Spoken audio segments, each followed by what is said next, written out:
Kuhusu swala la mahakama ya Kisutu kwa siku ya leo tarehe 24 mwezi wa 4 mwaka 2025, kwa ujumla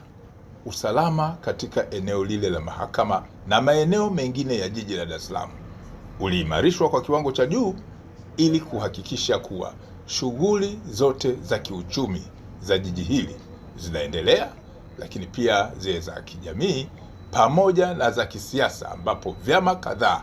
vilikuwa vikiendelea na shughuli mbalimbali za mikutano yake ya hadhara. Hata hivyo, kutokana na matishio mbalimbali ambayo yalikuwa yametolewa na kupatikana kwa taarifa mbalimbali, jeshi la polisi lililazimika kuwazuia na kwenda kuwahoji baadhi ya watuhumiwa katika matishio ya swala la usalama katika mahakama ile, wakiwemo watu wafuatao. Watu ambao walikamatwa na kwenda kufanyiwa mahojiano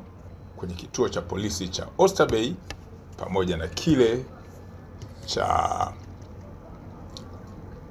Mbweni Mabwepande ni pamoja na John Heche, lakini pia John Mnyika, Chacha Heche Seguta,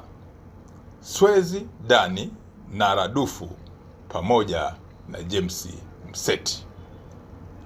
Baada ya mahojiano, haki za dhamana kwa watuhumiwa zimewekwa wazi. Jeshi la polisi kanda maalum ya Dar es Salaam litaendelea kutimiza majukumu yake ya msingi ya kuzuia vitendo vya kihalifu na kufuatilia taarifa mbalimbali, lakini